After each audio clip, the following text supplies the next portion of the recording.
Hay mujeres que la historia recuerda. Y hay mujeres que la historia intentó borrar. Mahidevran Sultan pertenece a la segunda categoría. No porque haya hecho menos. No porque haya importado menos. Sino porque perdió, y en los imperios, los que pierden no escriben los libros. Pero aquí está la parte que nadie te cuenta. Ella no perdió porque era débil. Perdió porque se negó a convertirse en el monstruo que el palacio necesitaba que fuera. Y esa diferencia lo cambia todo. Cierra los ojos por un momento e imagina una casa en Manisa. No un palacio. Una casa. Paredes de piedra, alfombras delgadas, ventanas que dan la espalda a Constantinopla, como si la distancia fuera intencional. Como si alguien, en algún despacho del poder, hubiera decidido que esta mujer merecía vivir de cara al olvido. Es invierno. El aire huele a incienso viejo atrapado en la tela, el fantasma perfumado de una vida que una vez fue esplendorosa. Y en medio de ese silencio, una mujer sostiene una pulsera entre sus manos. La última que le queda. No es que no haya habido otras. Hubo joyas, títulos, rango, poder. Hubo una época en que su nombre se pronunciaba con reverencia en los corredores del palacio más poderoso del mundo. Pero eso fue antes. Antes de Hurrem. Antes del exilio. Antes de que las reglas del juego cambiaran y nadie se dignara informarle. Ella sostiene la pulsera. La sopesa. No con duda, sino con la quietud particular de alguien que ya tomó la decisión y solo está despidiéndose. Afuera, no hay mensajeros. Lleva semanas sin llegar ninguno. Y sin embargo, ella escucha. Siempre escucha. Porque cuando has vivido lo suficiente dentro de un sistema diseñado para destruirte, aprendes que el silencio no es paz. El silencio es la pausa antes de que todo cambie. Lo que ella no sabe todavía es que el mensaje que se acerca hacia Manisa no será el que lleva 20 años temiendo. Será peor. Para entender lo que Mahidevran enfrentó, necesitamos ir hacia atrás. Mucho más atrás. A los tiempos en que no era una mujer exiliada contando los días en una casa fría, sino la primera consorte del hombre más poderoso de la tierra. Solimani. El magnífico. El legislador. El sultán cuyo nombre hacía temblar a Europa y cuyo imperio se extendía desde Viena hasta Bagdad. Y ella estaba a su lado primero. Eso importa. No como detalle sentimental, sino como hecho político de enorme peso. Mahidevran no era una figura secundaria. Era la Aseki, la consorte oficial. Era la madre de Sesa de Mustafa, el príncipe heredero, el hijo que los genízaros adoraban, el joven al que el pueblo ya llamaba el futuro sultán. Ella había llegado al harén aproximadamente alrededor de 1517, posiblemente de origen circasiano o albanés, aunque los registros son intencionalmente vagos, como si incluso su origen mereciera ser borrado. Pero lo que sí sabemos es lo que construyó dentro de esas paredes, una posición sólida, una lealtad feroz hacia su hijo, y una dignidad que ningún decreto podía quitarle. Hasta que llegó Alexandra Lisowska. El mundo la conocería como Hurrem Sultán. Llegó al harén como esclava, posiblemente entre 1517 y 1520, capturada durante una incursión en lo que hoy es Ucrania. Era joven, inteligente, con una habilidad casi sobrenatural para leer a las personas y encontrar exactamente el punto donde el poder era más frágil. Y cuando sus ojos se posaron en Solimán, lo que ocurrió después rompió 300 años de tradición otomana. Porque Solimán se enamoró. Completamente. Irrevocablemente. Y eso era un problema para Mahidevran. No porque el amor fuera nuevo en el palacio. Los sultanes tenían muchas mujeres. El harén no era un lugar de fidelidad exclusiva. Pero había reglas. Había jerarquías. Había una estructura que protegía a las mujeres según su rango y la posición de sus hijos. Y dentro de esa estructura, Mahidevran era intocable. Hasta que dejó de serlo. El enfrentamiento entre las dos mujeres llegó a ser tan conocido que los cronistas otomanos lo registraron con una admiración apenas disimulada. Mahidevran fue directa, llamó a Hurrem lo que era según la ley del palacio. Una sirvienta. Una concubina sin rango. Y cuando las palabras no fueron suficientes, las manos hablaron. Mahidevran ganó ese enfrentamiento. Física y moralmente. Hurrem apareció ante Solimán con el cabello suelto, las marcas visibles, la ropa desgarrada. Y Solimán tomó partido por Hurrem. Piénsalo por un momento. Mahidevran ganó la pelea. Y eso la destruyó. Porque Hurrem había entendido algo que Mahidevran se negaba a aceptar: en el Palacio Nuevo, la dignidad era una debilidad. El poder no se ganaba teniendo la razón. Se ganaba controlando la narrativa. Y Hurrem, de rodillas frente al sultán con las marcas en la cara, estaba narrando exactamente la historia que necesitaba que él creyera. Cuando Solimán se casó con Hurrem alrededor de 1533, nadie podía creerlo. Ningún sultán otomano había contraído matrimonio legal con una concubina en más de 200 años. Era impensable. Era escandaloso. Era, también, absolutamente definitivo. El título de Aseki de Mahidevran pasó a manos de Hurrem. No gradualmente. No con algún tipo de cortesía política. De golpe. Como se borra un nombre de un documento oficial. Y Mahidevran, junto a su hijo Mustafa, fue enviada a Manisa. Ella había guardado cada carta de Mustafa. Cada una. No lo sabía todavía, pero esas cartas algún día serían usadas como evidencia en su contra. Hay algo que los libros de historia rara vez explican bien sobre el Imperio Otomano. No era solo un estado. Era una máquina. Una máquina perfectamente diseñada, aceitada con sangre real, que funcionaba bajo una lógica simple y absolutamente brutal: un trono, un sultán, 0 hermanos con vida. La ley de fratricidio, codificada bajo Mehmed II alrededor de 1478, no era una aberración. Era política. Cada vez que un sultán tomaba el poder, sus hermanos varones eran ejecutados. Sin excepciones. Sin misericordia. Con cuerdas de seda, porque la sangre real no podía derramarse. La cuerda. La garganta. Y el silencio. Una misericordia envuelta en seda. Eso era el Imperio Otomano para sus propios príncipes. Y para 1553, esa máquina tenía un objetivo claro. Şehzade Mustafa tenía 38 años. Era experimentado, brillante, adorado por los jenízaros, el ejército de élite del imperio. Dondequiera que viajaba, la gente salía a las calles a verlo. Los soldados lo llamaban el verdadero heredero. Los diplomáticos europeos lo describían como el príncipe más capaz de su generación. Todo eso lo hacía peligroso. No para los enemigos externos del imperio. Para los hijos de Hurrem. Selim, Bayezid, Ciangir. 3 príncipes que existían bajo la sombra permanente de un hermano mayor que el pueblo ya amaba como sultán. Y mientras Mustafa viviera, mientras siguiera siendo el favorito de los jenízaros, mientras Solimán envejecía y la sucesión se volvía urgente, los hijos de Hurrem eran vulnerables. Entra Rustem Pasa. El gran visir. Yerno de Hurrem.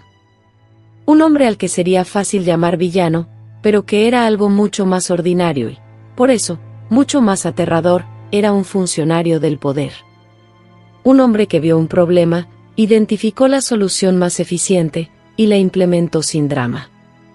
La acusación llegó con la precisión de un cuchillo bien afilado: Mustafa estaba en conversaciones secretas con los persas safávidas. estaba planeando un golpe contra su propio padre. ¿Era verdad? Probablemente no, al menos, no de la manera en que se presentó. Pero en el Imperio Otomano de 1553, la acusación no necesitaba ser verdadera. Solo necesitaba llegar al oído correcto, en el momento correcto, dicha por la persona correcta. Y Solimán, anciano, enfermo de gota, consumido por décadas de guerras y política de palacio, profundamente dependiente de Hurrem, escuchó.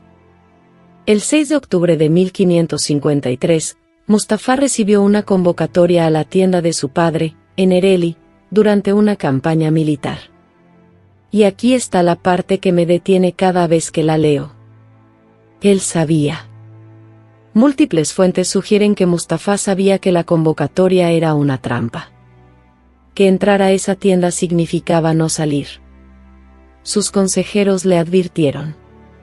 Sus aliados le suplicaron que no fuera. Pero pensó que cuando su padre lo viera, no podría hacerlo. Creyó que el amor era más fuerte que la máquina. Se equivocó en la segunda parte. Mustafá cruzó el umbral de la tienda. El olor del campamento militar quedó afuera, caballos, humo, hierro. Adentro, incienso y cedro. El olor ceremonial del poder. Los verdugos lo esperaban. La cuerda de seda era delgada. Elegante. Fría al tacto. Los ejecutores otomanos eran profesionales. Era rápido. Era silencioso. Era, dentro de su propia lógica terrible, misericordioso. La máquina funcionó exactamente como fue diseñada. El cuerpo de Mustafá fue exhibido fuera de la tienda. Una confirmación pública, un mensaje político, una realidad que no podía ser ignorada ni negada. Los genízaros que lo vieron lloraron abiertamente. Hombres entrenados para no mostrar emoción. En uniforme. Frente a sus superiores. Lloraron de todas formas. Y a 800 millas de distancia, en Manisa, una mujer escuchó el sonido de los cascos de un caballo acercándose demasiado rápido. Hay sonidos que el cuerpo reconoce antes de que la mente los procese. El ritmo equivocado de unos cascos. Demasiado rápidos. Demasiado urgentes. El tipo de velocidad que no trae buenas noticias. Maidebran lo supo antes de que el mensajero abriera la boca. Y entonces él habló. ¿Cuánto tiempo tardó en tomar su decisión? No lo sabemos con certeza. Los registros históricos no capturan ese momento privado. No hay crónica que documente lo que pensó, lo que sintió, lo que consideró en el espacio entre recibir la noticia y actuar. Pero sí sabemos lo que hizo. Y de lo que hizo, podemos leer la decisión tan claramente como si hubiera sido escrita. 40 segundos. Tal vez menos. Tal vez más. Pero fue una decisión rápida, limpia, sin vacilación. Una mujer que llevaba 20 años preparándose para el peor escenario posible y que, cuando finalmente llegó, ya sabía exactamente quién quería ser. Su hijo estaba muerto. Su cuerpo, según los reportes que llegaban, no había recibido sepultura digna. El hombre que lo había matado controlaba ahora cada recurso del imperio. Cada estipendio. Cada favor. Cada posibilidad de supervivencia cómoda. Si ella se doblaba, si pedía perdón por crímenes que no había cometido, si aceptaba vivir en el silencio conveniente que el palacio le ofrecía, podría sobrevivir con cierta comodidad. Un estipendio modesto. Un techo seguro. La clase de existencia que los vencedores ofrecen a los vencidos que saben callarse. Consideró eso. Tiene que haberlo considerado.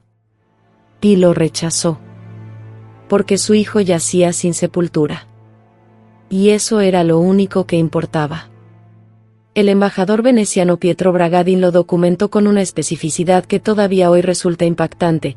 La antigua acequi del sultán más poderoso del mundo, madre del príncipe heredero, no tenía dinero suficiente para enterrar a su propio hijo. La noticia llegó a las cancillerías europeas como un escándalo, como evidencia de hasta dónde podía llegar el abandono institucional de una mujer que se había negado a someterse. Maidebran tomó la pulsera. La última. La que había guardado a través de cada humillación, cada silencio, cada noche en Manisa escuchando pasos que nunca llegaban.